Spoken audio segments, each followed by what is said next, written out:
Doctor Farooq اسناد، کل کی خبر یہ تھی کہ عمران خان اور شاہ محمود قریشی دونوں کو 10 سال کی سزا ہو گئی ہے سائفر کیس کے اندر۔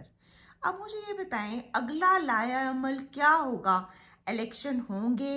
یہ سائفر کی جو سزا ہوئی ہے اس کے خلاف اپیل ہوگی؟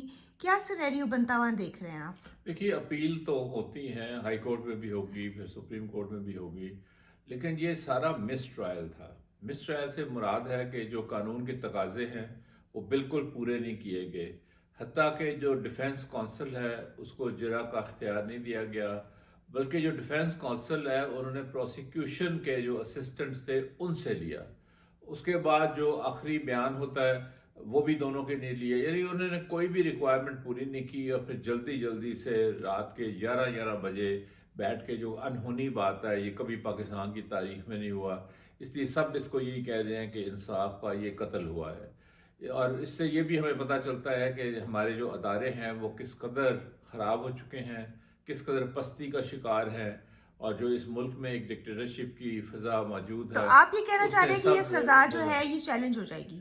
وہ تو آف کورس چیلنج ہو جائے گی۔ یہ تو دیکھیے، جو آپ کا کامن لا سسٹم ہے اس میں اپیل کا حق تو ہر ایک کو ہوتا ہے، بلکہ ریویو کا بھی ہوتا ہے ایک ہی عدالت سے۔ اگر سپریم کورٹ بھی فیصلہ دے اس کا بھی ریویو نہیں، یہ ہوتا ہے، الیکشن سے وہ پہلے بھی ہوگا سب کچھ یا الیکشن کے نہیں، بعد تک الیکشن سے کنٹینیو پہلے نہیں ہو سکتا، کیونکہ بڑے ہمارے خراب قسم کا یہاں پہ لیگل سسٹم ہو گیا ہے، اس کے بڑے لمبے پروسیجرز ہیں، اس کے بڑے لمبے پروٹوکالز ہیں اور تقاضے ہیں، اس لیے وہ تو الیکشن کی بات والی تو ختم ہو گئی نا۔ اور اب جو شاہ محمود قریشی ہیں وہ بھی 5 سال کے لیے ڈسکوالیفائی ہو گئے ہیں۔ عمران خان پہلے ہی ڈسکوالیفائی، چونکہ اگر آپ کو سزا ملے تو آپ الیکشنز کے لیے 5 سال کے لیے ڈسکوالیفائی ہو نہیں جاتے تو ہیں، اب الیکشن اس جب لیے ہوں گے تو الیکشن میں پھر اس کا مطلب یہ ہے کہ سب سے بڑا لوگوں کے لیے بہترین یہ ہے کہ وہ نکلیں گھر سے اور ووٹ ڈالیں۔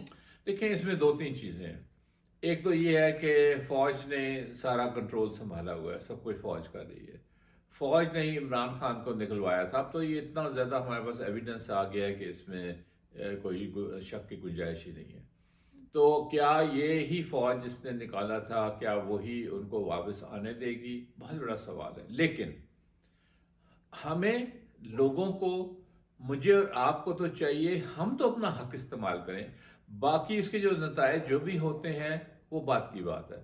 اس لیے لوگ اگر بہت بڑی تعداد میں نکلتے ہیں، یہ ریگنگ کرانے کے اوپر تلے ہوئے ہیں، یہ تو لگ رہا ہے تلے ہوئے ہیں، یہ ریگنگ کرائیں گے، اگر ڈبے بھی اٹھائیں گے، اگر یہ اور ہائی ہینڈڈنیس اپنی جو ہے وہ استعمال کریں گے لوگوں کے خلاف، تو اس کا ایک ری ایکشن ہوگا۔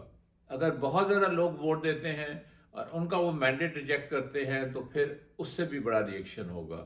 جب وہ بڑا ری ایکشن ہوگا تو پھر جو بھی یہ حکومت لائیں گے جعلی، وہ سٹیبل نہیں ہوگی، کیونکہ اس کو لوگوں کا مینڈیٹ نہیں ہوگا، اور یہاں پہ ایک افراتفری کی کیفیت ہوگی اور لوگ ایجیٹیٹ کریں گے۔ ہمیں نہیں پتا کہ اس کے بعد یہ کتنی سختی کرتے ہیں کہ یہاں پہ لوگ جو ہیں وہ سڑکوں پہ نہ نکل سکیں اور ایجیٹیٹ نہ کریں۔ یہ میں اس لیے کہہ رہا ہوں کہ 1977 میں یہ ہوا تھا۔ حضرت ذوالفقار علی بھٹو بہت مضبوط لیڈر تھا، لیکن وہاں پہ ایک امپریشن گیا تھا کہ ریگنگ ہوئی ہے اور لوگوں کا مینڈیٹ چوری کر لیا گیا ہے۔ لوگ اپنے مینڈیٹ جب ان کا چوری کیا جائے تو وہ بہت حساس ہو جاتے ہیں اس معاملے میں، اور وہ پھر اس میں ان کو غصہ بھی ہوتا ہے اور وہ ایجیٹیٹ کرتے ہیں۔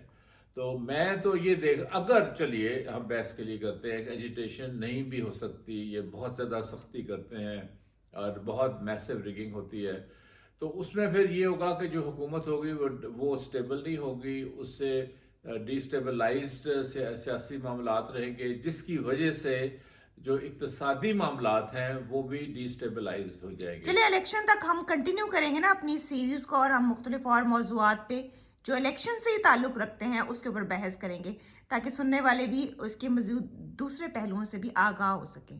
Thank you so much doctor Farooq Asnad for your detailed discussion on this.